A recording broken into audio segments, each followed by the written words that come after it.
Deep in America's untamed frontier, a merciless gang of outlaws descended upon a peaceful settlement, stripping it of everything valuable: horses, weapons, and most crucially, their entire winter food supply. The women left behind faced an impossible situation: empty storehouses, no means of hunting, and children to feed.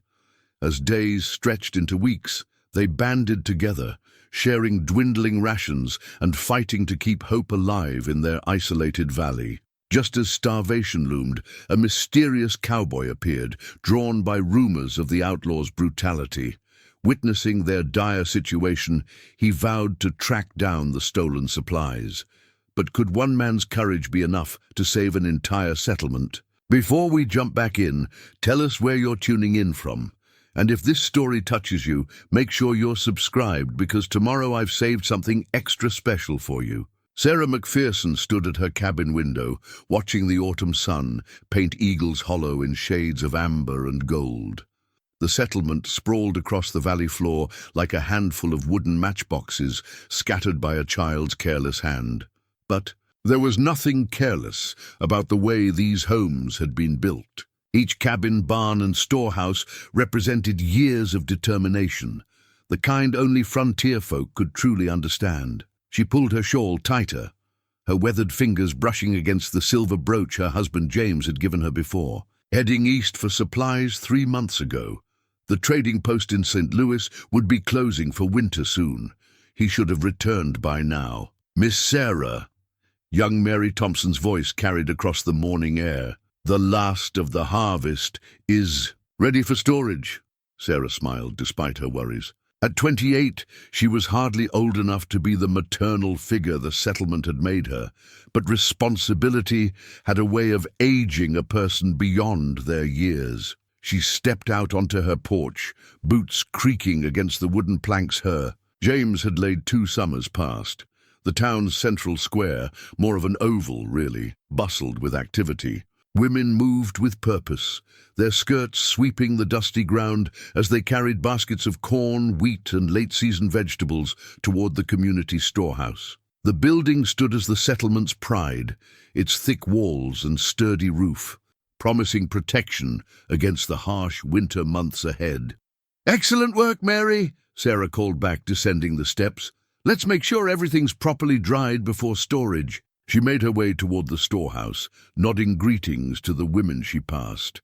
Each face told a story of its own: Elizabeth Cooper, whose husband was due back with James; Margaret Wilson, widowed last winter but still standing tall; young Rebecca Hayes, expecting her first child come spring. Inside the storehouse, Sarah's practiced eye took inventory.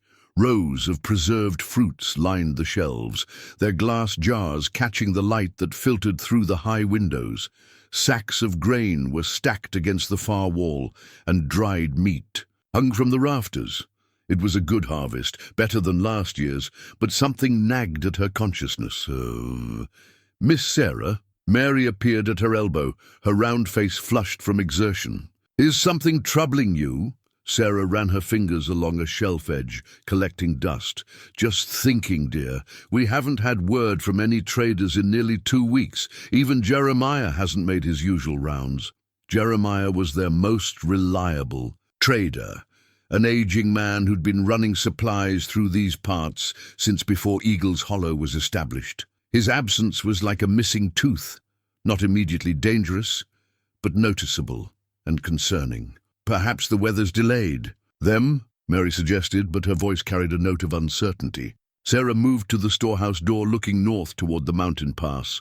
The peaks were already dusted with early snow, but the trails remained clear. "Perhaps," she replied, not believing it for a moment. The rest of the morning passed in, a blur of activity. Sarah oversaw the organization of winter supplies, helped Rebecca Hayes with her mending, and settled a minor dispute between the Cooper children over a corn husk doll. It was the kind of day that defined life in Eagles Hollow: community, hard work, and the constant awareness that survival depended on everyone doing their part. As evening approached, Sarah found herself drawn back to the storehouse.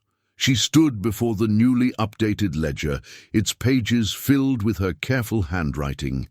Every item was accounted for, every calculation precise. On paper, they had enough to see them through winter, assuming nothing went wrong. But in Sarah's experience, something always went wrong. The sound of approaching hoofbeats drew her attention. Her heart leapt. Could it be James? But the rhythm was wrong. A single horse moving fast. She stepped outside just as young Tommy Wilson came tearing into the square, his mother's borrowed mare lathered with sweat. "Miss Sarah!" he cried, nearly falling from the saddle in his haste. "Riders coming, at least 20 of them coming. Up from the south." Sarah's blood ran cold. 20 riders meant one thing in these parts: trouble. They weren't traders who travelled in small groups, and they weren't returning husbands who would have approached from the east. "Ring the bell," she ordered, her voice steady despite the fear clutching at her throat. "Get everyone to the meeting house now." As the iron bell began its urgent song, Sarah McPherson stood in the gathering dusk, watching the first dust clouds rise on the southern horizon. In that moment, she knew with terrible certainty that everything they'd built, everything they'd prepared for, was about to be tested in ways none of them had imagined. The sun sank behind the mountains, and darkness crept into Eagle's Hollow like a thief. The meeting house filled quickly, worry hanging thick as wood smoke in the air. Sarah stood before the gathered women, her shadow cast long against the rough-hewn walls by flickering lantern light. Behind her, through the window, the dust cloud grew larger. "Listen carefully," she began, her voice cutting through the nervous murmuring. "We have 20 minutes, perhaps less. Martha, take the children to the root cellar beneath the storehouse. Elizabeth, Margaret, gather what weapons we have." "We've got 3 rifles," Margaret Wilson spoke up, her grey hair escaping its tight bun. "2 in working order, if we still have ammunition." Sarah nodded grimly. James had taught her to shoot years ago. But like many frontier women, she'd let the skill fade as daily life demanded attention to other things. A decision she now bitterly regretted. "Miss Sarah!" It was Tommy again, breathless at the door. "I got a better look. It's the Jackson gang. I saw their banner, the Red Wolf." A collective gasp rippled through the room. Everyone knew of the Jackson gang. Their reputation had spread across the territory like wildfire over the past year. Raids, theft, and worse. They left settlements broken, if they left them at all. "Keep calm," Sarah commanded, though her own heart hammered against her ribs. "We've prepared for hardship. We've survived blizzards, drought, and fever. We'll survive this too." She turned to Rebecca Hayes, whose hands protectively cradled her swollen belly. "Rebecca, go with the children. Your time's too close to risk anything else." As the pregnant woman nodded and hurried out, Sarah continued issuing orders. The remaining women moved with purpose, years of frontier life having taught them the value of swift, decisive action. They gathered what they could carry, food, medicine, precious documents, and dispersed to their assigned positions. Sarah watched them go, pride mixing with fear in her chest. These women had come west for different reasons, some following dreams, others fleeing nightmares, but they'd forged themselves into something stronger than steel, a community. The wanted poster that had circulated last spring flashed in her memory. Jackson himself, a brutish man with dead eyes and a scarred face, known for his cunning as much as his cruelty. The poster had warned of his particular method: stripping settlements of everything valuable, then moving on before law enforcement could respond. From outside came the sound of approaching horses, no longer bothering to mask their approach. Sarah moved to the window, counting at least 25 riders, through the gathering dusk. More than Tommy's initial count. Their banner snapped in the wind, a blood-red wolf on black cloth. "They're spreading out," Martha whispered, returning from the root cellar. "Surrounding the settlement." Sarah's mind raced. Their husbands had taken the best horses east, leaving them with only a few work animals. The nearest military outpost was 2 days' hard ride away. Help, even if they could summon it, would come too late. "Get the water barrels full," she ordered. "All of them. And Martha," she gripped the older woman's arm, "make sure that cellar door is well hidden. Those children are our future." The first shots came as darkness fell completely, warning shots fired into the air. A man's voice boomed across the settlement, rough as gravel. "Send out your men, Eagles Hollow. Let's discuss this civilized-like." Sarah exchanged glances with Margaret Wilson, who had returned with one of the working rifles. Both women knew there would be nothing civilized about what was to come. "No men here," Sarah called back, her voice stronger than she felt. "Just women and children." Laughter, cruel and confident, rolled through the darkness. "Even better," the voice replied. "Makes our job easier. Though I got to say, them storehouses look mighty full for a bunch of women running things." More laughter, closer now. Horses' hooves on packed earth, moving with deliberate slowness. They were toying with them, Sarah realized, like cats playing with mice. Inside the meeting house, the remaining women gathered close. Elizabeth Cooper clutched her grandfather's ancient pistol, though Sarah doubted it had fired in 20 years. Margaret Wilson stood by the window, rifle ready but face grim. They had perhaps 10 rounds between all their weapons. "Whatever happens," Sarah said softly, "remember who we are, what we've built here. They can take our supplies, but they can't take that." The first rock crashed through the meeting house window, showering them with glass. Outside, torch lit. Figures moved through the settlement like demons from a fever dream. The night filled with the sound of splintering wood as doors were kicked in, horses whinnying, men shouting triumphantly as they discovered the well-stocked storehouse. Sarah closed her eyes briefly, sending up a silent prayer, not for salvation, but for strength. When she opened them again, they were hard as flint. "Get ready," she whispered to the women around her. "This is just the beginning." The night stretched ahead, long and dark, promising to test everything they were. But as Sarah looked at the faces of her friends, her neighbors, her family and all but blood, she saw the same steely determination she felt in her own heart. They would bend, yes, but they would not break. Outside, the Jackson gang began their work, unaware that they were doing more than simply raiding a settlement. They were forging something stronger than they could imagine, tempering these women's spirits in the fire of adversity. The real question was, what would emerge from those flames? The raid unfolded like a nightmare in flickering torchlight. Sarah watched from the meeting house window as the outlaws methodically stripped Eagles Hollow of everything valuable. They worked with the efficiency of men who'd done this many times before, moving from building to building with practiced precision. The storehouse came first. Sarah's heart clenched as she watched them empty it. Weeks of careful preparation, vanishing into saddlebags and wagon beds, sacks of grain, preserved meat, jars of fruit, all gone in a matter of minutes. The sight of her mother's silver locket, a family heirloom she'd left locked in the storehouse desk, dangling from an outlaw's dirty fist, nearly broke her composure. "Mighty fine setup you ladies had here," came a voice from the darkness. A figure emerged into the torchlight, tall, broad-shouldered, with a face that matched the wanted poster's description. Jackson himself, his scarred visage twisted in a mockery of a smile. "Shame to see it go to waste." Margaret Wilson's rifle cracked, the sound deafening in the confined space. Jackson jerked backward, his hat flying off, but he didn't fall. The bullet had only grazed him. His smile vanished, replaced by something far more dangerous.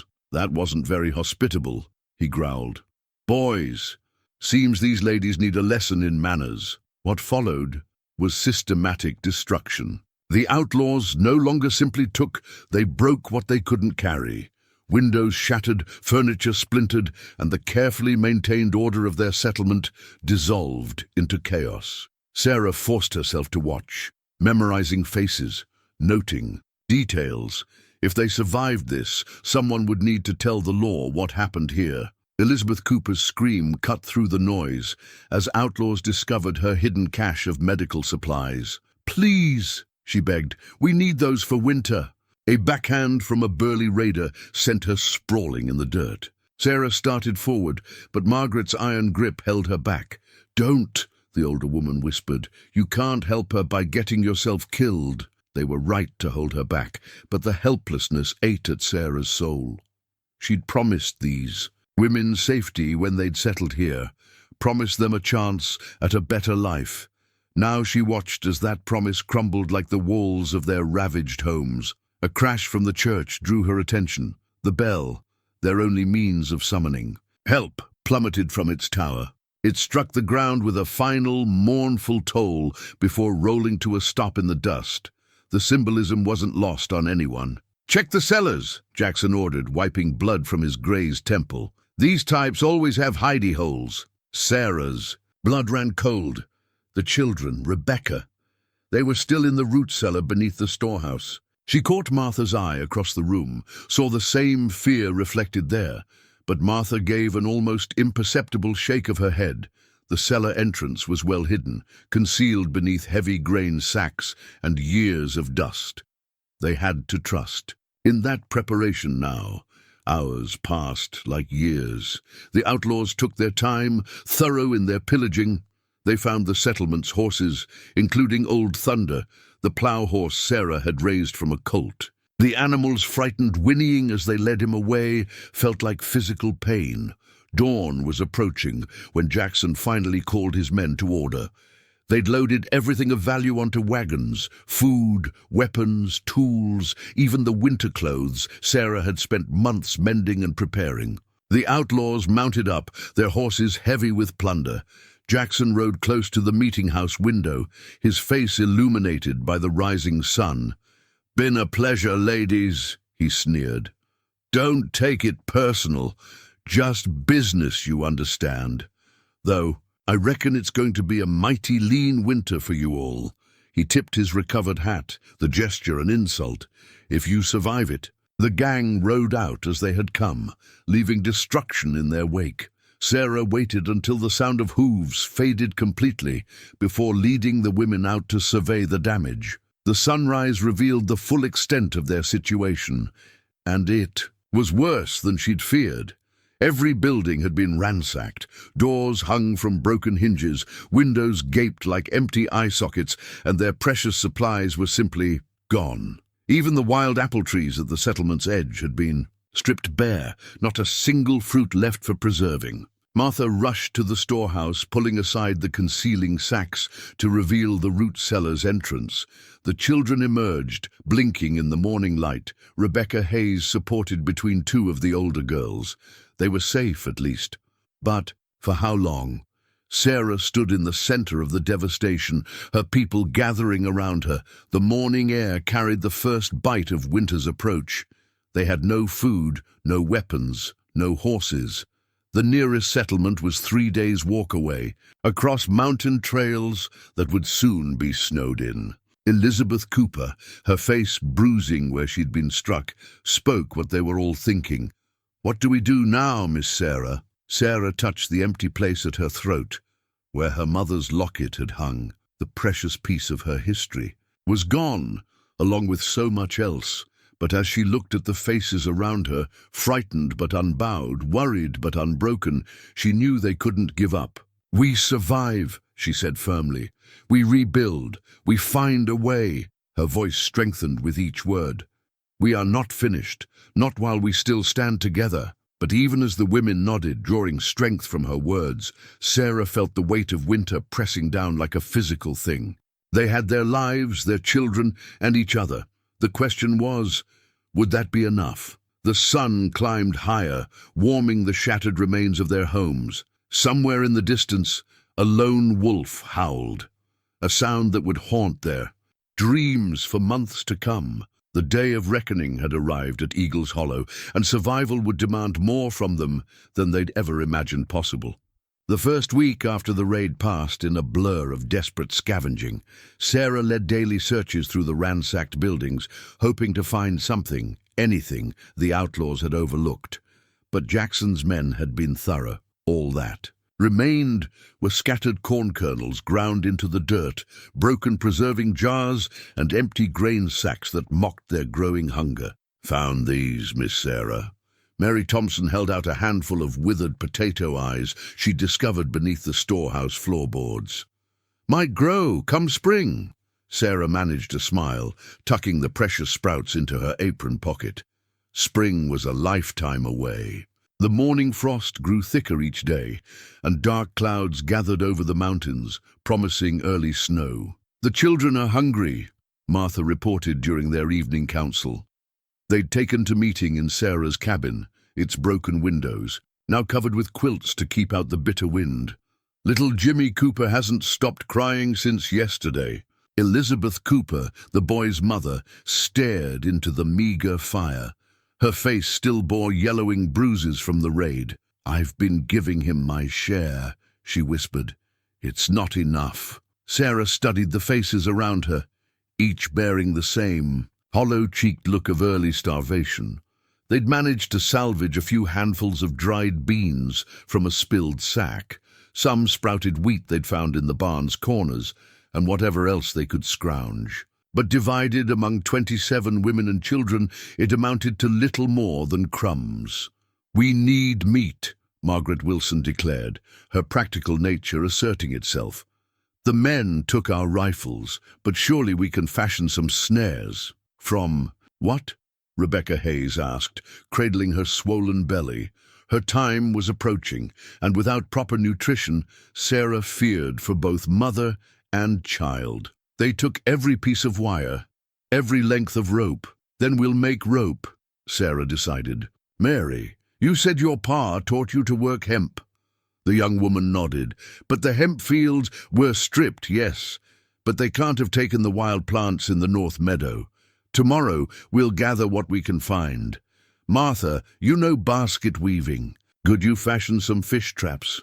"The creek's nearly frozen," Martha pointed out, "but yes, if we can find the materials." They worked late into the night, planning, adapting, trying to patch together a strategy for survival from the scraps left to them. Sarah kept the discussion focused on practical matters, not allowing anyone to dwell on their missing menfolk. James and the others would return eventually, but they couldn't pin their hopes on rescue. The next morning brought their first real test. Tommy Wilson, out searching for edible roots, found 9-year-old Anna Hayes unconscious in the schoolhouse. Ruins. The girl had been secretly giving her daily ration to her pregnant sister, Rebecca. "She's burning with fever," Martha announced, laying a gnarled hand on the child's forehead. Without medicine, the words hung in the air, heavy with implication. The outlaws had taken their medical supplies along with everything else. Sarah thought of the wooden chest of carefully hoarded remedies: willow bark for fever, yarrow for wounds, precious quinine for the shaking sickness. "All gone. There's an old Indian burial ground up in the hills," Margaret offered hesitantly. "They say the medicine men used to gather herbs there. Some might still grow, even this late in the season." It was a desperate suggestion. The hills were dangerous, especially now with snow threatening and wolves growing bold in the lengthening nights. But watching Anna's labored breathing, Sarah knew they had no choice. "I'll go," she said, already reaching for her shawl. "Mary, you're the fastest climber. Come with me." They set out at once, following Margaret's vague directions. The climb was treacherous, made worse by their weakened condition. Twice, Sarah had to stop, her vision swimming from hunger and exertion, but they pressed on, scanning the rocky ground for any sign of healing plants. Near sunset, they found a sheltered slope where late herbs still clung to life. Mary recognized some from her mother's teachings: feverfew, wild garlic, even a small patch of echinacea. They gathered everything they could carry, their frozen fingers working quickly as darkness approached. The return journey nearly broke them. They lost the trail twice, and only the lights from the settlement's few remaining candles guided them home. But the herbs proved worth the risk. By midnight, Anna's fever had broken. "You should rest," Martha urged, finding Sarah still awake at dawn, grinding herbs with a smooth river stone. The settlement's mortars and pestles had been taken along with everything else.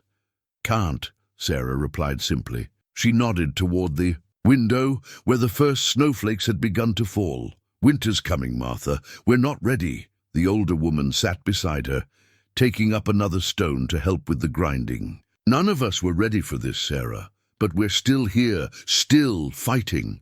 Sarah's hands stilled on the stone. "I keep thinking about what Jackson said, about it being just business to him." Her voice hardened. "He's done this before. To other settlements, other women and children, left them to starve in the winter dark. Best not to dwell on it," Martha advised. "We need to focus on surviving." But as Sarah watched the snow begin to cover their ransacked homes like a burial shroud, she made a silent promise. They would do more than survive. They would find a way to ensure no other settlement suffered this fate. She didn't know how, not yet. But the thought burned in her chest like an ember, keeping her warm as the winter wind howled through Eagle's Hollow's broken windows. Outside, the first real snow of winter began to fall in earnest, and with it came the bitter understanding that their true ordeal was only beginning. 2 weeks after the raid, Sarah discovered something unexpected in the settlement's shared prayer book, the only book the outlaws had deemed worthless enough to leave behind. Between its pages, pressed flat and dry, were seeds. Not many, just a handful that old Mrs. Peterson had been using as bookmarks before she passed last spring. Turnip, carrot, beans, seeds that might mean life come spring if they could survive. Until then, "The Lord provides," Martha whispered, carefully wrapping the precious seeds in a scrap of clean cloth. The women had gathered in what remained of the church, not for prayer alone, but because it was the only building with enough intact walls to block the bitter wind. Sarah looked around at the gathered faces, noting how their hardship had begun to transform them. Elizabeth Cooper, once the settlement's most proper lady, now wore a dress patched with burlap and leather scraps, her hands rough from learning to weave replacement baskets. Margaret Wilson had taught herself to fashion crude arrows using heated chair legs and broken glass, though their attempts at bow-making had yet to yield anything useful. "We need to share what we know," Sarah announced, her voice carrying in the hushed space. "Every skill, every bit of knowledge, no matter how small. Our survival depends on it." And so began what they would later call the evening school. Each night, as darkness drove them indoors, the women gathered to teach each other their hidden talents. Martha shared her knowledge of medicinal herbs, expanding on the plants they'd discovered during their desperate mountain expedition. Mary Thompson demonstrated the rope-making techniques she'd learned from her father, using stripped bark when hemp wasn't available. Even the children contributed. 10-year-old Susan Wilson remembered how her grandmother had made soup from tree bark during a long-ago winter. The bitter broth wasn't pleasant, but it helped fill empty bellies and provided some nourishment. "My, Thomas would scarce recognize me now," Rebecca Hayes commented one evening, watching Elizabeth demonstrate how to scrape and cure rabbit hides from the few creatures they'd managed to snare. Her pregnancy had advanced, adding urgency to their daily struggles. "He always fretted if I so much as mentioned handling a knife." "Men often underestimate us," Margaret responded, testing the edge of a makeshift blade fashioned from a broken plough blade. Perhaps that was Jackson's mistake too. The mention of the outlaw's name no longer brought instant fear. Instead, it sparked a quiet anger, a slow burning determination that helped drive away the cold. They had begun to tell stories in the evenings, not just to pass time, but to remember. Each woman who'd encountered Jackson's gang shared what she'd observed, descriptions of men, fragments of overheard conversation, details that might prove useful someday. They mentioned a place called Devil's Fork. Young Mary recalled one. "A night said something about winter quarters there." Sarah added this to their growing mental map of their enemies. Every piece of information was carefully preserved, like the precious seeds in their prayer book. The sharing of knowledge brought unexpected benefits beyond survival skills. As barriers of social class and background crumbled, deep friendships formed. Women who had once barely spoken beyond Sunday greetings now worked side by side, sharing not just tasks, but confidences, fears, and hopes. When little Anna Hayes developed a racking cough, it wasn't just her family who took turns sitting up with her through the long nights. The entire settlement shared responsibility for her care, with women rotating shifts to keep the sickroom fire burning using precious scraps of salvaged wood. The children, too, adapted to their new reality. Instead of formal lessons in their destroyed schoolhouse, they learned practical skills alongside the adults. They became experts at spotting edible plants that had survived the frost, their sharp eyes catching things adults might miss. They learned to move quietly through the woods, to listen for approaching danger, to work together without complaint. One particularly cold morning, Sarah found Tommy Wilson teaching the younger children how to insulate their shoes with dried grass, a trick he'd learned from watching foxes line their dens. The sight brought tears to her eyes, not of sorrow, but of fierce pride. "We're becoming something different," Martha observed, watching the impromptu lesson, "something stronger." Sarah nodded, remembering the settlement as it had been before, comfortable perhaps, but also complacent. "We had to," she replied. "We had no choice." But it was more than mere necessity. With each shared skill, each small victory over their circumstances, the women of Eagle's Hollow were forging something rare and precious. Their community had always been close, but now it was becoming truly unified, like iron heated and hammered into steel. They celebrated small triumphs, the first successful snare that caught a rabbit, Margaret's mastery of fire starting using flint and steel, the discovery of a cache of pine nuts overlooked by the raiders. Each victory, however small, was shared by all. Even their prayers changed. Where once they had prayed separately, each family following their own traditions, now they gathered together each evening. The prayer book passed from hand to hand, its passages read by firelight, offering comfort in unity rather than individual devotion. "We pray not just for survival," Sarah found herself saying one evening, "but for the strength to help others, so that what happened here will never happen again." The women nodded, understanding. They were no longer just victims fighting to survive. They were becoming something more. Warriors, perhaps, though not the kind that wielded traditional weapons. Their strength lay in their unity, their shared knowledge, their unwavering support for each other. As the winter deepened and food grew scarcer, this strength would be tested. But watching her people work together, seeing how adversity had forged them into something new and powerful, Sarah felt a flutter of hope in her chest. They were no longer the same women Jackson had thought he'd broken. They were becoming something he'd never expected, a force to be reckoned with. The stranger appeared like a ghost in the pre-dawn light, materializing out of the swirling snow on a horse that moved as silently as its rider. Sarah spotted him first during her morning patrol, a habit born of necessity since the raid. Her heart seized at the sight of the approaching figure, but she forced herself to stay calm. One rider wasn't the gang returning.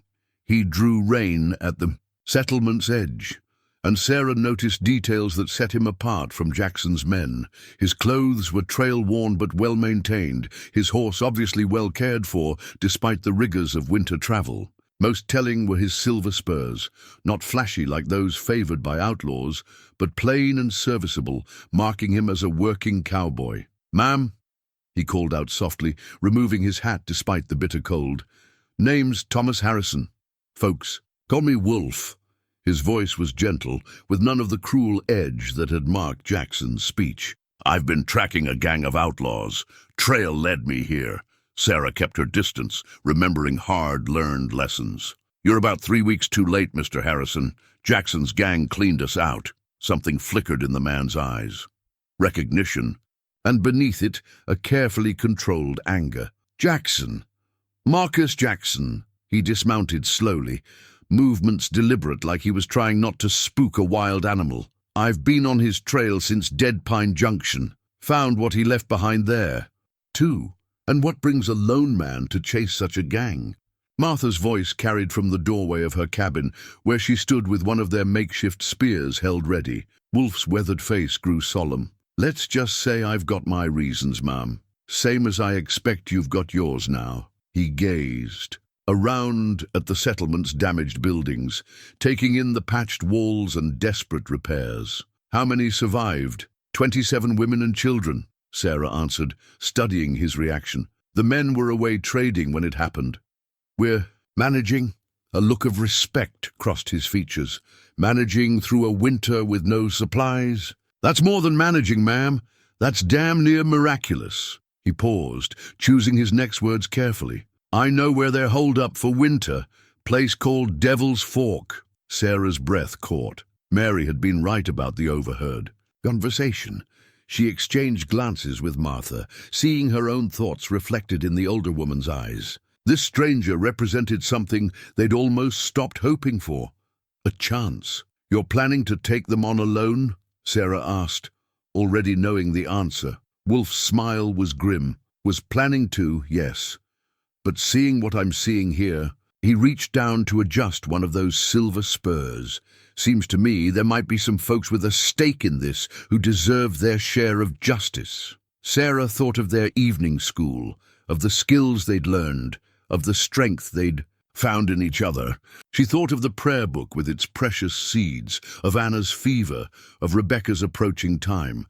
They needed their supplies back, not just for survival, but for justice. Come inside, Mr. Harrison, she said finally. We've got a lot to discuss. As Wolf tethered his horse and followed her toward the church, Sarah felt something she hadn't experienced since before the raid. Hope. Not just for survival now, but for something more. Something like redemption. The winter wind picked up, driving snow before it, but for the first time in weeks, its bite seemed less fierce. Change had come to Eagle's Hollow, carried on the wings of vengeance and justice, wearing silver spurs. The church's interior fell silent as Wolf spread a crude map across the altar table. Drawn in charcoal on a piece of salvaged leather, it detailed the territory between Eagle's Hollow and Devil's Fork. The women gathered around, their faces illuminated by candlelight, as he pointed to a narrow pass between two peaks. Jackson's holed up here, he explained, his finger tracing the route. Natural fortress. High walls, single approach, smart place to winter. His tone carried grudging professional respect. But smart don't mean impregnable. Sarah studied the map intently. How many men? 23 now. Lost 2 to a card. Game fight last week. Wolf's eyes held a hint of satisfaction. They're getting careless, comfortable. That's when men like Jackson make mistakes. Margaret Wilson leaned forward, her practical nature asserting itself. And you're suggesting we, what, storm their fortress? No, ma'am. Wolf's voice remained steady. I'm suggesting we do what women have always done better than men. We outsmart them. He pointed to another mark on the map. They've got your supplies stored here in caves above the main camp. Too much to fit in the buildings they've taken over. Food, weapons, medicine, everything they've stolen from 3 settlements. Sarah's mind raced with possibilities. Over the past weeks, they'd learned to think differently, to see resources where others might see nothing. The caves would be guarded. 2 men, rotating shifts. Rest of the gang stays below, especially now with the weather turning bitter. Wolf's trail-worn face creased in a slight smile. They've got a still going down there. Makes them predictable. Elizabeth Cooper, who'd been silent until now, spoke up. Our husbands will be returning soon, expecting to find a thriving settlement. Instead, they'll find...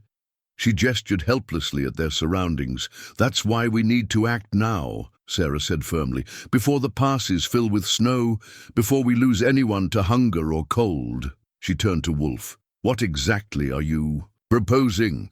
He outlined his plan, simple but dangerous. A small group would approach through the high country, using the weather as cover. The guards would be dealt with quietly. The supplies could be recovered, using the gang's own wagon. They'd been too lazy to break it down for firewood. It's not just about survival anymore, Sarah added, seeing the mix of fear and determination on the faces around her. Every day, Jackson's gang remains free as another day. Some other settlement faces what we faced. The women nodded. Their evening school sessions had taught them more than just survival skills. They'd learned the power of unity, of combined purpose. Even little Mary Thompson, usually shy about speaking up, raised her voice. "We've learned to make weapons," she said. "We've learned to move quietly, to work together. We're not the same women they left for dead." Wolf watched this exchange. With growing respect, he'd expected to find victims in Eagle's Hollow. Instead, he'd found warriors in the making. "I can teach you what you need to know," he offered. "How to approach unseen, how to disable a guard without raising alarm, how to handle a wagon through treacherous terrain." "How long?" Sarah asked. 3 days to prepare. Then we move before the next storm hits." The women exchanged glances. 3 days wasn't long, but time wasn't on their side. Rebecca's baby was due within weeks. The winter was deepening. Their carefully rationed supplies were running low. "We'll need volunteers," Sarah announced. 4 women, the strongest and quickest among us." Hands raised immediately, more than they needed. Sarah felt pride swell in her chest. These women, who 3 weeks ago had been proper frontier ladies, were now willing to risk everything for justice and survival. "Get some rest," Wolf advised as the meeting broke up. "Training starts at dawn." As the women filed out into the snowy night, Sarah remained behind, studying the map. The path to Devil's Fork looked treacherous, but no more treacherous than the path they'd already traveled. From victims to survivors, from survivors to avengers. Tomorrow, they would begin the next stage of their transformation. From avengers to victors. The first strike came 3 days later, in the hollow hours before dawn. Sarah crouched beside Wolf in the bitter pre-dawn darkness, watching a lone outlaw guard their quarry. A small supply wagon left carelessly at the edge of a hunting camp. The guard huddled near a dying fire, more concerned with staying warm than staying alert. "Remember what I taught you," Wolf whispered to the 4 women concealed in the shadows around them. Margaret Wilson gripped a length of rope with practiced hands, while Mary Thompson and Elizabeth Cooper waited with the quiet patience they'd learned from days of snare hunting. Martha's steady breathing beside Sarah barely disturbed the frozen air. The past 3 days had been a revelation. Wolf had shown them how to move silently through snow, how to disable an opponent quickly and quietly, how to turn everyday objects into weapons. But more importantly, he'd shown them they were capable of more than they'd ever imagined. "There," Wolf murmured, nodding toward the guard. "He's nodding off. Now." Sarah moved first, just as they'd practiced. Her feet found purchase in the frozen ground as she circled behind the guard's position. The others spread out in a practiced formation, closing the net. The guard's head dipped, then snapped up, then dipped again. The endless battle against sleep that every night watchman fought. He never saw them coming. Margaret's rope dropped over his shoulders, pinning his arms. Before he could shout, Martha's gnarled hands, strong from years of kneading bread and wringing laundry, clamped a cloth over his mouth. Sarah and Elizabeth moved in from opposite sides, using the holds Wolf had taught them. Within seconds, the guard lay unconscious in the snow. "Well done," Wolf breathed, appearing beside them like a ghost. "Mary, check the wagon. Martha, bind him properly. The rest of you watch the perimeter." Mary's quick hands explored the wagon's contents. "Rifles," she whispered excitedly. "3 of them, and ammunition." A pause. "These are ours. I recognize the notch on this stock. My father made it." The verification sparked a fierce joy in Sarah's chest. This wasn't just a raid for supplies. It was the beginning of reclaiming what was theirs. Wolf helped them quickly transfer the weapons to their own hidden cart, concealed in a nearby grove. "The gang won't miss him till morning," Wolf said, nodding at their trussed-up prisoner. "By then, we'll be long gone." But Sarah paused, an idea forming. "Wait," she said. "We didn't just come for supplies, did we? We came to send a message." Understanding dawned in Wolf's eyes. He nodded slowly. "What did you have in mind?"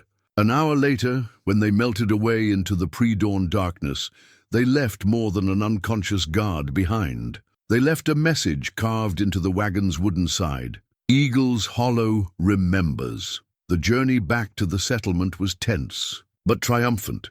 Each woman carried a rifle now, and more importantly, carried a new kind of strength. They'd struck back at the gang that had thought them helpless, and they'd done it without firing a shot. "This is just the beginning," Wolf told them as they unloaded their prizes in the pre-dawn light. "Jackson's gang has camps and caches all through these mountains. Each one we hit weakens them a little more." Sarah nodded, running her hand along the familiar notched rifle stock. "And strengthens us," she added, "not just with supplies, but with confidence." She looked at her companions, frontier women transformed into warriors. "They won't expect us to strike again." "No," Wolf agreed, a hint of admiration in his voice. "That's what makes this perfect. They're used to victims staying victims. They don't understand that sometimes what looks like weakness is just strength gathering itself." The eastern sky began to lighten, painting the snow-covered settlement in shades of rose and gold. Sarah watched her people moving with new purpose, securing their recovered weapons, planning their next move. The hunger and cold remained, but something had changed in Eagle's Hollow. They were no longer just survivors. They were becoming the architects of their own rescue. As if reading her thoughts, Wolf spoke softly. "Your settlement's name, Eagle's Hollow, seems fitting now. Eagles aren't just survivors. They're hunters." Sarah smiled, feeling the weight of the recovered rifle in her hands. "And they remember," she added, thinking of their carved message. "They remember everything." The recovered rifles changed everything, not just because they provided protection, but because they became tools for transformation. Wolf watched with quiet approval as Sarah organized the women into training groups, building on their evening school foundation. "High and tight against your shoulder," Margaret instructed, helping young Mary Thompson adjust her stance. "Remember, the rifle's just a tool, like your snares. It's your mind that makes it effective." The makeshift shooting range they'd established behind the settlement rang with controlled, precise shots. They couldn't spare ammunition for extensive practice, so each round had to count. Wolf had taught them to dry fire, practicing their aim and trigger control without bullets, and the women took to it with characteristic determination. But weapons weren't their only focus. Sarah understood that true strength came from diversity of skills. While some women trained with rifles, others worked on expanding their arsenal of survival techniques. Martha had discovered that the same principles used in basket weaving could create surprisingly strong defensive barriers when scaled up using fallen trees and branches. "Look here," she called one morning, demonstrating a latticed wall that could be quickly assembled or taken down. Light enough to move, strong enough to stop a horse. Elizabeth Cooper, whose medical knowledge had been limited to basic herb lore before the raid, now worked with Wolf to learn battlefield medicine. "We have to be prepared," she said grimly, practicing pressure bandages on willing volunteers. "Next time we strike, they might strike back." The children were incorporated into their preparations as well, but carefully. Sarah insisted they maintain some semblance of normalcy despite their circumstances. Lessons continued, but now included practical skills alongside reading and figures. Tommy Wilson proved especially adept at teaching the younger ones to move silently through snow, making it into a game that had them giggling even as they learned. "They're resilient," Wolf commented, watching the children practice their quiet walking. "Like their mothers." Sarah nodded, but her mind was already on their next challenge. The recovered rifles were a start, but they needed more. Their scouts had located another of Jackson's caches, larger and better guarded than the first. Taking it would require everything they'd learned and more. "Tell me about this new target," she said, leading Wolf to the church where they're planning. Sessions had become a daily ritual. He spread out his map, now annotated with information gathered from their successful raid and subsequent scouting. "Supply depot here in Thunder Valley. Guards changed 3 days ago. They're rotating men between camps, but they're getting nervous. Your message got their attention." Sarah studied the marked location. "That's where they're keeping the horses," she said. It wasn't a question. Their scouts had seen their own horses, including Old Thunder, in a makeshift corral. Along with enough supplies to feed the settlement through winter, Wolf confirmed. But it won't be as easy as last time. They've doubled the guards. Sarah's hand drifted to the handmade bow hanging at her back, a recent creation born of necessity, and Martha's surprisingly extensive knowledge of woodworking. The weapon was a far cry from the fine hunting bows the men had owned, but it was silent and effective at close range. "We've learned to work smarter, not harder," she said, tracing the route to Thunder Valley. "Tell me about the guards' habits. Everyone has a weakness." As if to emphasize her point, young Susan Wilson burst into the church, her face flushed with excitement. "Miss Sarah! The snares caught 2 rabbits, and Mary found a whole patch of winter berries the raiders missed." Sarah smiled at the girls. Enthusiasm, but her mind was already weaving this information into their larger plan. Food meant strength. Strength meant options. Every small victory built toward larger ones. "We'll strike at night during the next storm," she decided, turning back to Wolf. "The weather's our ally now. We know how to move in it. They just endure it." Wolf nodded approvingly. "You've learned well. All of you." He paused, choosing his next words carefully. "You know, when I first heard about Jackson's raids, I thought I'd be bringing justice alone. Never expected to find this. This? An army," he said simply. "Not the kind they'd recognize. But maybe that's what makes it perfect." Sarah thought about the women of Eagle's Hollow, how they'd changed, adapted, grown stronger. They weren't just fighting for survival anymore. They were fighting for something larger, the right to live without fear, to protect what was theirs, to prevent others from suffering their fate. Outside, the winter wind carried the sound of rifle practice, children's laughter, and the steady rhythm of work. The settlement was coming alive again, but differently than before. Stronger, more purposeful. They were building something new in Eagle's Hollow. Not just a fortress, but a force to be reckoned with. The discovery came at dusk, as Sarah was reviewing the final plans for the Thunder Valley raid. Martha burst into the church, her usual composure shattered, clutching a torn piece of paper in her trembling hands. "Found this behind the storehouse," she gasped. It was weighted down with a stone, meant for someone to find. She thrust the paper toward Sarah. "Read it." Sarah's blood ran cold as she scanned the crude handwriting.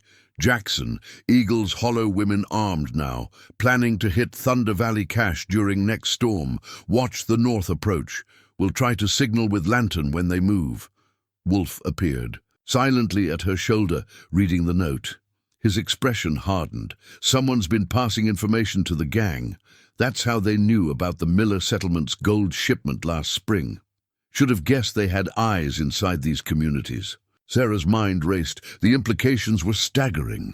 Someone in Eagle's Hollow, someone they'd trusted, someone they'd fought beside, someone they'd shared precious food with, was working with Jackson. "Call the council," she ordered Martha. "Quietly. We need to handle this carefully." Within minutes, the core group gathered in the church. Margaret Wilson, Elizabeth Cooper, Mary Thompson, and Martha. The note lay on the altar table between them, like a venomous snake. "It has to be someone who knows our plans," Margaret said, her practical nature asserting itself even in this crisis. "Someone who's been in our planning sessions." Sarah nodded grimly. That narrowed it down, but not enough. They'd included more women in their discussions as trust and capabilities grew. Any of 15 people could have written that note. "Could it be coercion?" Elizabeth suggested. "Maybe Jackson has something on someone? A hostage? A threat?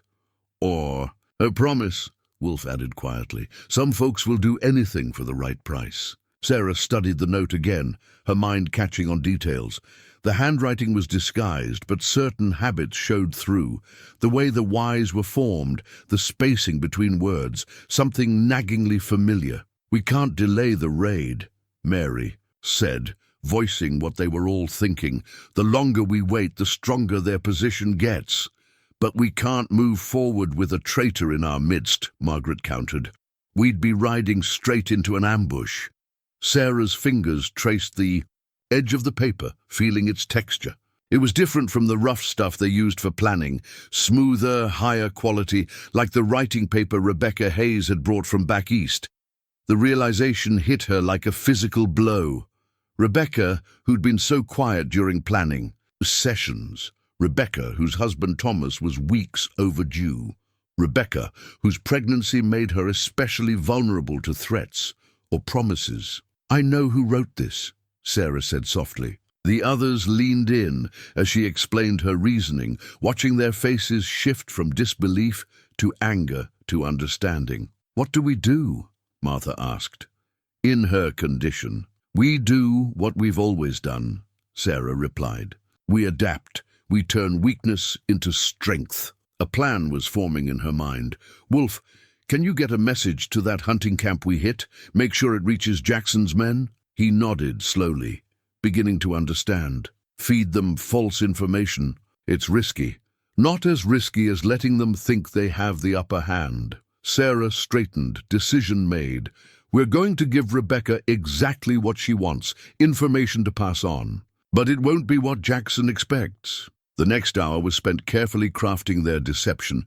They made sure Rebecca discovered their new plans. A desperate raid on a smaller cache to the south, supposedly their last chance before winter, made travel impossible. "Now we wait," Sarah said, after they'd set their trap, "and we watch." They didn't have to wait long. That night a lantern flickered briefly in Rebecca's window, a signal to watchers that weren't supposed to exist. Wolf slipped away to deliver their false message to the hunting camp, while the women began quiet preparations for the real raid. "It's not just about supplies anymore," Sarah told her core group as they finalized their true plans. "Every person Jackson turns against their neighbors, every community he infiltrates, it's all part of how he works. We have to break that power." They gathered their weapons, rifles, bows, and the quiet strength of shared purpose. The betrayal had hurt, but it had also taught them a valuable lesson. Trust was earned, not given, and sometimes the greatest threats came from within. As snow began to fall, Sarah watched Rebecca's window. The lantern flickered again, another message to their enemies. But this time, that message would carry the seeds of Jackson's destruction. They had learned to be hunters. Now they would learn to be strategists as well. The week following Rebecca's betrayal transformed Eagle's Hollow in unexpected ways. Rather than weakening their resolve, the discovery of an informant in their midst sparked a fierce determination. Sarah watched her people adapt, again finding strength in adversity. "We're letting her see exactly what we want her to see," Sarah explained to her inner circle, gathered in the church's root cellar, their new meeting place, chosen because Rebecca's advanced pregnancy prevented her from managing the steep stairs. Every visible preparation points south toward Shadow Creek. Wolf nodded approvingly. "Jackson's men are already shifting resources to intercept you there. Left Thunder Valley lighter than I've ever seen it." The women had turned deception into an art. They made a show of studying maps of the Southern Territories where they had no intention of going. They packed supplies and checked weapons in plain sight, all while their real preparations happened in secret. Martha had discovered that her beloved herb bundles, hung to dry in the meeting house rafters, perfectly masked the sound of their planning sessions. Elizabeth Cooper organized loud singing sessions each evening, hymns that covered the noise. Of weapons practice behind the storehouse, even the children played their parts unknowingly. Their new game of Shadow Creek Scouts had them practicing their stealth skills in entirely the wrong direction, creating numerous obvious trails in the snow that any of Jackson's scouts would easily spot. "But it's not just about fooling Rebecca," Sarah continued, unrolling a carefully drawn map of Thunder Valley. "We're using this time to strengthen ourselves." Indeed, they were. Margaret Wilson had refined their bow-making process, creating weapons that were both quieter and more powerful than their first attempts. The women practiced with them relentlessly, their arrows finding targets with increasing precision. Mary Thompson, working with Wolf's guidance, had developed a system of silent signals, hand gestures and bird calls that would allow them to coordinate their movements without speaking. They practiced these constantly, weaving them into everyday activities until they became second nature. "There's something else," Elizabeth said, unwrapping a bundle of cloth to reveal a collection of small clay pots. "I've been experimenting with those berries we found, the ones that made Tommy sick last month. Boiled down and mixed with pine sap." She held up one of the pots. "Even a small amount causes severe cramping. Not fatal, but thoroughly distracting." Sarah examined the makeshift weapons with a mixture of pride and sadness. They had learned to turn everything into an advantage, even poisonous berries, even betrayal itself. The sound of Rebecca's racking cough drifted down from above. The woman's pregnancy had taken a difficult turn, requiring Elizabeth's frequent attention. This, too, served their purposes. The healer's visits allowed her to feed Rebecca a careful diet of misinformation. "She's afraid," Elizabeth reported during one planning session. "Not just of childbirth. She's afraid of Jackson, but also of us. She knows that if her husband returns to find the settlement destroyed, he'll never forgive her. Fear makes people predictable," Wolf observed. "And predictable people make mistakes." He was right. Rebecca's fear had made her signals to Jackson's men increasingly obvious. Sarah had positioned Martha, with her keen eyes and endless patience, to track each communication. They now knew not only what information was being passed, but how and when. "Tomorrow night," Sarah announced, studying the weather with a veteran's eye. "The storm will hit by sundown. We'll let Rebecca signal our departure for Shadow Creek. Then, while Jackson's men are watching the southern trails, we strike." "Thunder Valley from the east," Margaret finished, a fierce smile crossing her weathered face. "Where they least expect it." The women around her nodded, their expressions matching Margaret's. They had become more than survivors, more than fighters. They had become strategists, turning their enemy's tactics against him. "What about Rebecca?" Mary asked softly. "After." "We'll deal with that when it's done," Sarah replied firmly. "Right now, she's safer not knowing her messages are compromised, and so are we." They broke up the meeting as they always did now, leaving in ones and twos, their departures masked by the everyday sounds of settlement life. Sarah remained behind with Wolf, studying the Thunder Valley map one last time. "You know," he said, quietly, "when this started, I thought I was here to teach you all how to fight. Turns out you're teaching me a thing or two about warfare." Sarah traced the route they would take the next night. "We're not learning to fight like men," she replied. "We're learning to fight like women, like mothers protecting their children, like survivors who know the cost of failure." Above them, Rebecca's cough sounded again. But now it wasn't just the sound of betrayal. It was the sound of opportunity. Every weakness could become a strength if you were clever enough to see how. Tomorrow Jackson would learn that lesson too. The storm arrived exactly as Sarah had predicted, sweeping down from the mountains with a fury that seemed to match their own. Heavy snow erased tracks almost as quickly as they were made, and the wind's howl would cover any sound of their approach. Perfect weather for hunters. In the gathering darkness, Sarah watched Rebecca's cabin from the shadows of the storehouse. Right on schedule, a lantern flickered in the window. 3 short flashes too long. Their supposed departure for Shadow Creek signaled to waiting eyes. "She's scared," Martha whispered beside her, the old woman's keen eyes missing nothing. Hand was shaking when she raised the lantern. "She knows something's not right." Sarah nodded. They'd seen Rebecca watching them all day as they made a show of final preparations for their fabricated southern raid. The pregnant woman's face had grown increasingly troubled as she observed their too obvious activities. "Doubt works in our favor," Sarah replied softly. "Let her worry. Let her wonder if we've discovered her. The uncertainty will make her signals more desperate, more convincing." They waited until full dark before beginning their true preparations. The chosen strike team gathered in the root cellar, moving with the silence they'd practiced for weeks. 12 women, each selected for specific skills, each carrying weapons both traditional and improvised. Margaret Wilson distributed the clay pots of Elizabeth's berry poison, carefully wrapped to prevent accidental breakage. "Remember," she whispered, "these are for the horses, not the men. Just enough to sicken, not kill. We want confusion, not a massacre." Mary Thompson handed out strips of white cloth, simple bed linens that would help them blend with the snow. "Tie them loose," she instructed. "They need to move with the wind, like drift." Sarah studied her people as they made ready. Elizabeth. Cooper checked her medical supplies one final time, knowing that despite their best plans, there would likely be injuries. Martha, too old for direct combat but sharp as ever, would coordinate their signals from a hidden position overlooking the valley. The transformed women of Eagle's Hollow barely resembled their former selves. Gone were the proper frontier ladies who had once organized socials and quilting bees.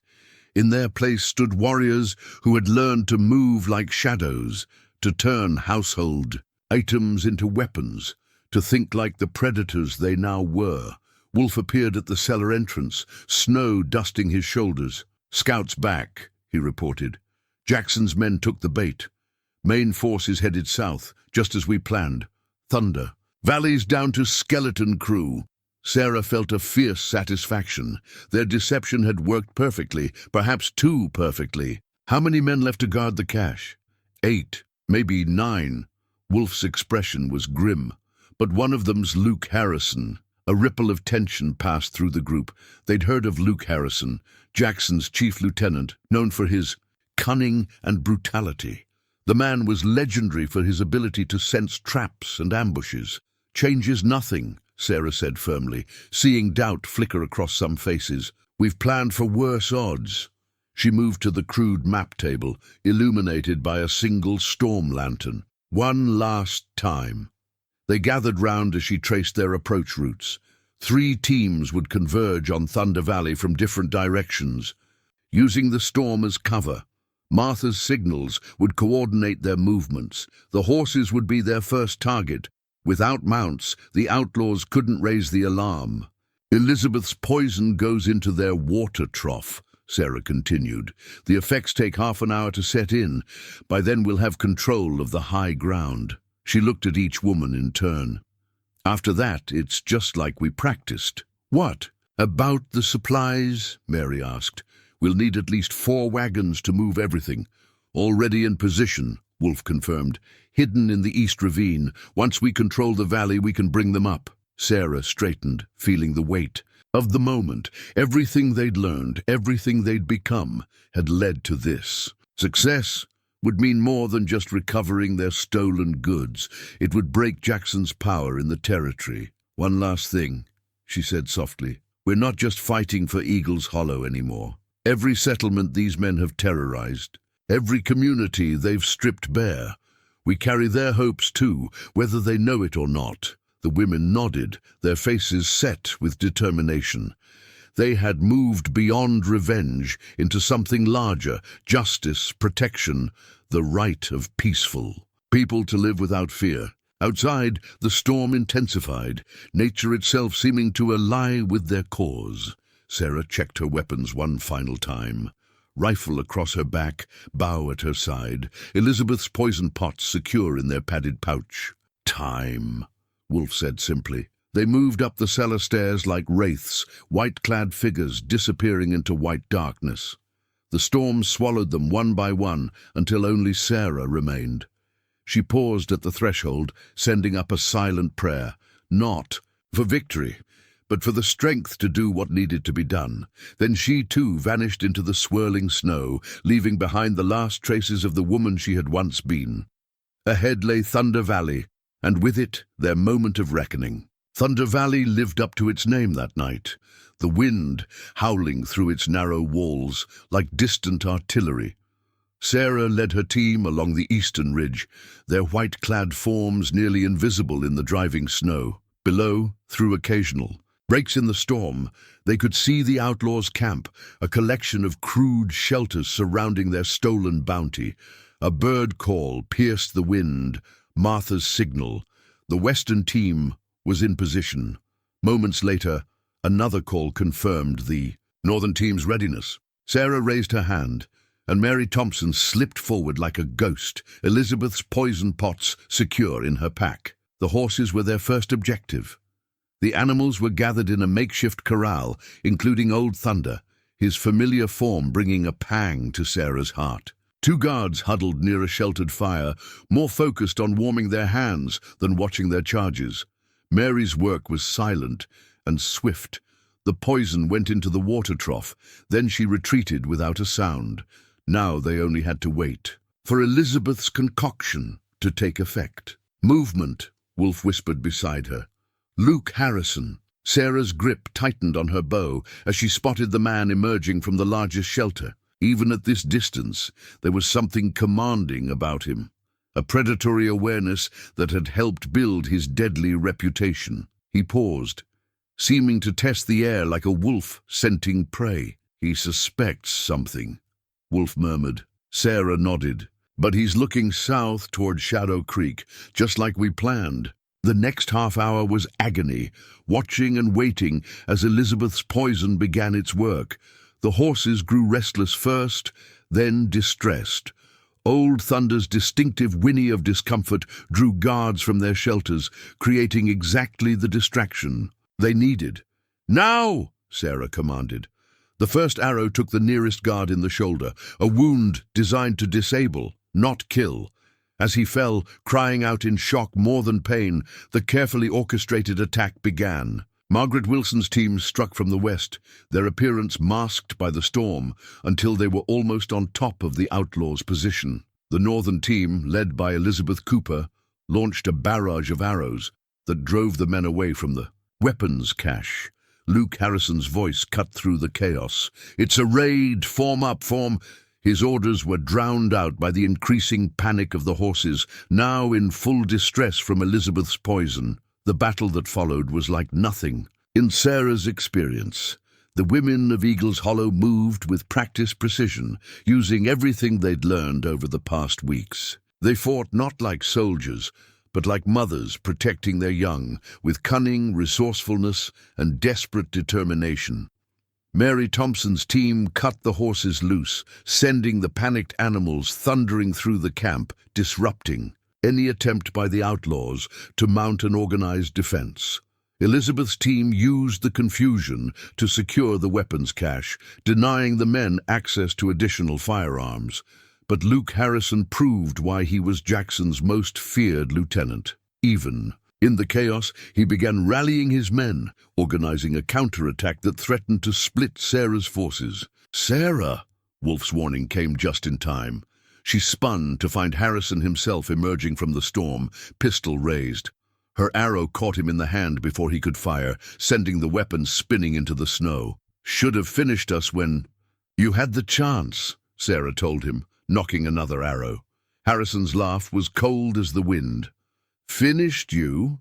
Lady, we were doing you a favor, teaching you how the world really works." His uninjured hand moved slowly toward his boot knife. "Weak or strong, predator or prey, no other—" Martha's signal cry split the air, 3 sharp notes that carried a clear warning. Reinforcements approaching, drawn by the sound of battle. But Sarah smiled, even as she kept her arrow trained on Harrison's heart. "You're right about one thing," she said. "This is about predator and prey. You just got the roles wrong." As if on cue, rifle fire erupted from the ridges above. The second phase of their attack, teams of women who'd circled behind the valley during the initial assault. The approaching reinforcements found themselves caught in a crossfire, trapped between forces they hadn't known existed. "Impossible," Harrison breathed, realizing the magnitude of their deception. "You're just frontier women, just victims." "We were," Sarah agreed, "until you taught us to be something else." She raised her voice to carry across the valley. "Surrender or die, Mr. Harrison. Those are the only choices predators get to make." The battle ended not with a thunderclap, but with a whisper. Harrison's men, surrounded and leaderless, laid down their weapons one by one. The storm began to ease, as if nature herself was satisfied with the outcome. Sarah moved through the aftermath like a general on a battlefield, directing the recovery of their stolen goods, organizing care for the wounded, both friend and foe, and sending scouts to ensure no other surprises awaited them. "Found something you need to see," Wolf called from the main shelter. Inside, Sarah discovered detailed maps and ledgers, evidence of Jackson's entire operation. Every raid, every cache, every corrupted ally. "This is more than revenge now," she said, studying the documents. "This is justice." As dawn broke over Thunder Valley, the women of Eagle's Hollow began loading their recovered supplies onto the waiting wagons. They had won more than just a battle. They had shattered the myth of their own helplessness, transforming themselves from victims into champions of justice. Luke Harrison watched them from where he sat, bound and guarded, his expression a mixture of disbelief and dawning understanding. He had helped create something his gang had never imagined possible, an army of avenging angels born from the very victims they had thought so easy to prey upon. Dawn painted Thunder Valley in shades of gold and crimson, the fresh snow gleaming like spilled garnets in the early light. Sarah stood at the valley's edge, watching her people work with quiet efficiency to load the recovered supplies. The victory had come at a price, one she could read in the set of their shoulders, the grimness of their faces. "Margaret's asking for you," Mary Thompson said softly, approaching through the snow. "It's about Annie." Sarah's heart clenched. Annie Wilson, Margaret's youngest daughter, had taken an outlaw's bullet in the final moments of the battle. Elizabeth Cooper had been working through the night to save her. The makeshift medical tent was warm and smelled of herbs and blood. Annie lay pale but breathing on a pallet of blankets, her mother holding her hand. Elizabeth looked up as Sarah entered, her exhausted face bearing good news. "She'll live," Elizabeth said simply. "The bullet passed clean through. She's young and strong." Margaret's weathered face showed both relief and something harder. "She saved 4 of us," the older woman said proudly. "When Harrison's men tried to flank our position, my little girl became a warrior last night." Sarah knelt beside them, taking Annie's other hand. The girl's fingers were calloused now, like all of theirs, marked by weeks of weapons training and hard work. She was no longer the child who had played with cornhusk dolls before the raid. None of them were who they had been. 2 more wounded. "Among ours," Elizabeth reported, "minor injuries already treated. 3 of Harrison's men didn't make it, and 2 more likely won't last the day." Sarah nodded grimly. They had tried to avoid killing, but in the chaos of battle, some deaths were inevitable. Each one weighed on her conscience, even though she knew they'd had no choice. Outside, she found Wolf supervising the prisoners. Luke Harrison sat apart from his men, his calculating eyes following her movements. "Your boss will come looking when he realizes what's happened here," Sarah told him. Harrison's laugh was bitter. "Jackson's already gone. The messages from your spy, he read between the lines, saw something changing in these territories." He nodded toward the women working around them. "Saw you all becoming something different. He's probably halfway to Mexico by now." Sarah absorbed this, feeling a complex mix of emotions. Jackson's escape meant their victory was incomplete, but his flight was itself a kind of triumph. They had broken his power, forced him to abandon his territory. "Miss Sarah!" Tommy Wilson's voice carried across the valley. "Riders coming from Eagle's Hollow." She turned to see Martha approaching at a gallop, her white hair streaming behind her like a banner. The old woman's face was urgent, but not fearful. "It's Rebecca," Martha called as she reined in. "The baby's coming." The news struck Sarah like a physical blow. Rebecca, their betrayer, their Judas, was bringing new life into the world even as they dealt with death and victory in Thunder Valley. The symmetry of it was almost poetic. "Elizabeth," she called, "we need you back at the settlement." The healer was already gathering her supplies. "Annie's stable. Margaret can watch her." "Take my horse," Wolf offered. "It's fresher." Sarah watched Elizabeth ride out, then turned back to the work at hand. They had recovered more than just their own supplies. The outlaws' cache contained goods from at least 3 other settlements, all carefully documented in Harrison's ledgers. "We'll return what we can," she decided, reviewing the records with Martha. "What's left will be shared with any settlement that suffered from Jackson's raids." Martha nodded approvingly, making something good from something evil. The sun climbed higher as they worked, warming the valley and beginning to melt the blood-stained snow. Sarah moved among her people, offering praise here, comfort there, helping to carry supplies or tend the wounded. They had become more than just a community. They were a force for justice in these territories. Near midday, a rider brought news from the settlement. Rebecca had delivered a healthy baby girl. Both mother and child were doing well under Elizabeth's care. "What will happen to her?" Mary asked quietly.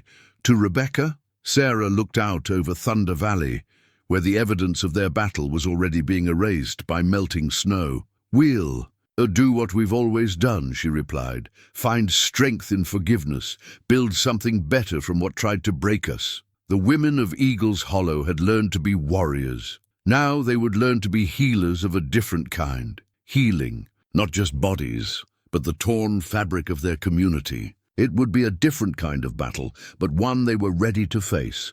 The transformation of Eagle's Hollow began even before the last wagon of recovered supplies crossed the settlement boundary.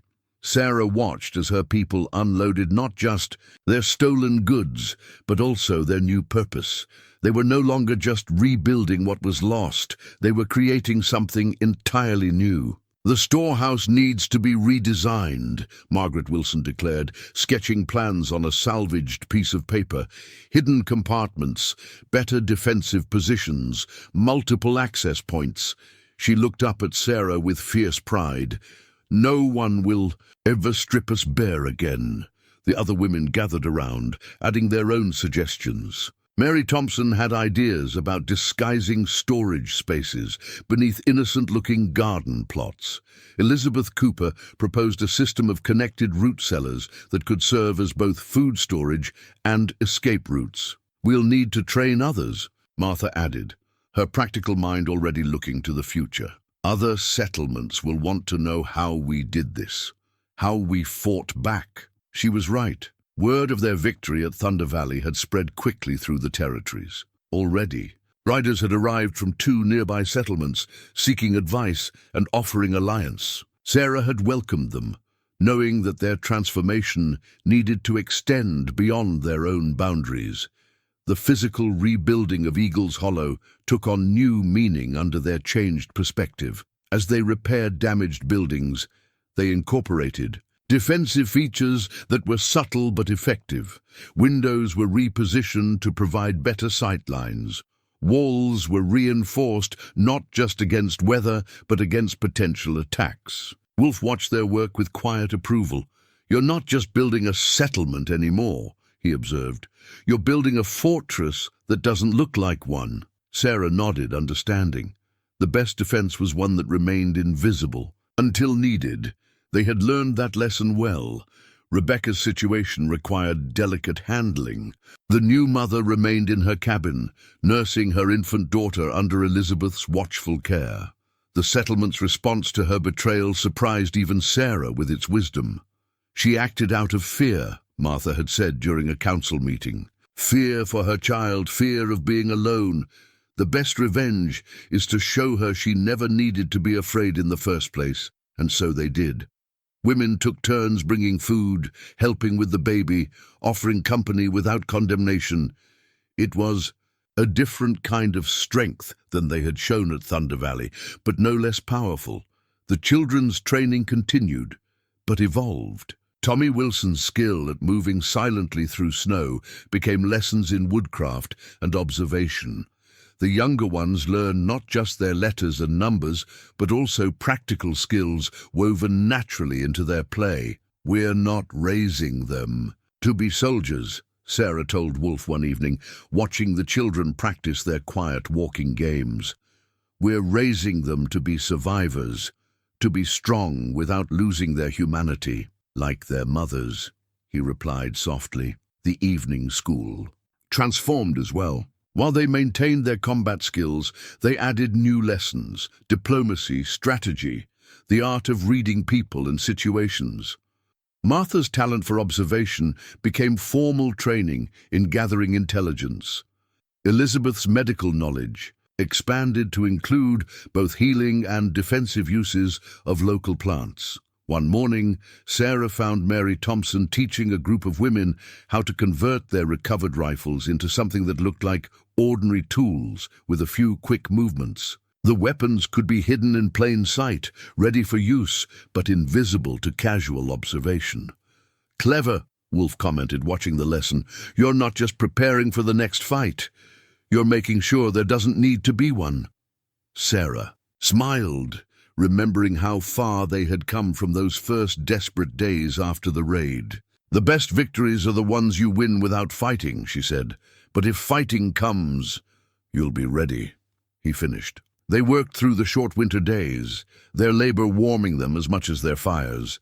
The settlement took on a new character, still welcoming, but with an underlying core of steel that showed in every improved structure, every new defensive feature, every lesson taught and learned.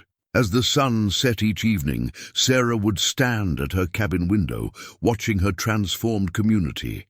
Eagle's Hollow had been broken, but like a bone that heals stronger at the point of fracture, they had rebuilt themselves into something more formidable than before. They were no longer just a settlement. They were becoming a beacon, a symbol of resistance, resilience, and the quiet strength that comes from unity in the face of adversity. Spring came early to Eagle's Hollow, melting snow and revealing the first shoots of Rebecca's rescued seeds pushing through the soil. But it wasn't just plants that were growing. The settlement's influence had taken root throughout the territory, spreading like wildflowers after a prairie fire. Sarah stood beside the newly installed school bell, a gift from the Miller settlement in gratitude for their returned goods, watching a group of women ride in from distant homesteads. They came seeking knowledge, drawn by stories of how Eagle's Hollow had transformed from victims to victors. 3 more settlements sending people next week, Martha reported, her role having evolved from housekeeper to chief of intelligence. Word spreading about what we've built here. What they'd built was more than just a fortress disguised as a frontier town. They'd created a template for survival, for resistance, for turning perceived weakness into hidden strength. The evening school had become a full-fledged training ground, teaching everything from weapons handling to strategic thinking. "It's not just about fighting back," Sarah explained to a group of wide-eyed newcomers. "It's about building something so strong they won't dare attack in the first place." The women of Eagle's Hollow had become teachers, each sharing their hard-won expertise. Margaret Wilson taught the art of hidden defenses, showing how ordinary farm tools could become weapons, how simple buildings could contain secret arsenals. Mary Thompson demonstrated her techniques for silent movement and observation, skills that had already helped 2 other settlements avoid potential raids. Elizabeth Cooper's medical knowledge, expanded by necessity during their struggles, now included both healing and protective measures. Her classes on identifying and using local plants drew students from as far as the territorial capital. Even Rebecca, gradually reintegrated into the community, found her role in their new order. Her experience as an infiltrator, though born of fear and manipulation, provided valuable insights into how raiders thought and operated. Her classes on recognizing and resisting coercion became essential training for all newcomers. "Weakness is often what others assume about you," she would tell her students, her infant daughter sleeping peacefully nearby. "Let them keep their assumptions. Let them underestimate you. That's your first line of defense." Wolf, who had intended to move on once justice was served, found himself staying. There was something compelling about watching these frontier women build their quiet revolution. He helped when asked, but increasingly found himself learning as much as he taught. "Never seen anything like this," he told Sarah one evening, watching Riders from 3 different settlements practice coordinated movements in the gathering dusk. "You're not just changing Eagle's Hollow, you're changing the whole territory." He was right. The network they'd created extended far beyond their settlement's boundaries. Regular messages passed between allied communities, sharing information about suspicious movements, potential threats, and successful defensive strategies. What had begun as one settlement's desperate fight for survival had become a web of mutual protection and support. The territorial governor himself had taken notice, though not in the way many might have expected. There was no official recognition, no public acknowledgement of their role in driving out Jackson's gang. Instead, there was something more valuable: quiet respect and tacit support for their continued operation. "Better this way," Martha observed. "Official recognition would just make us a target. Our strength lies in being underestimated." Sarah watched as another group of women rode out, heading home to their own settlements with new knowledge and capabilities. They carried with them more than just techniques and tactics. They carried the understanding that true strength often came disguised as weakness, that unity was a weapon sharper than any blade, that the most powerful changes happened quietly beneath the surface of everyday life. Eagle's Hollow's legacy would not be one of violent resistance or dramatic battles.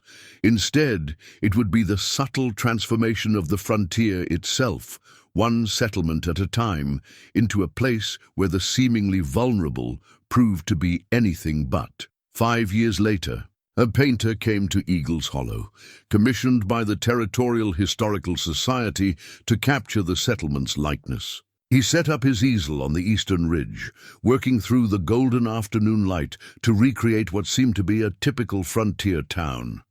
What his painting couldn't capture was the true strength of the place, the quiet confidence in the women's steps as they went about their work, the subtle defensive positions built into every structure, the network of alliances and information that flowed through the settlement like an invisible river.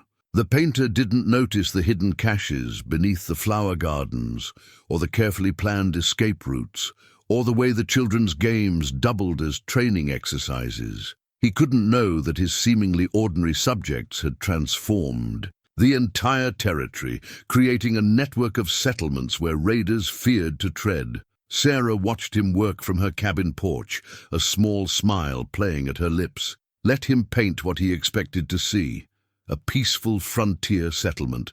The best victories, after all, were the ones that remained invisible to history's eyes.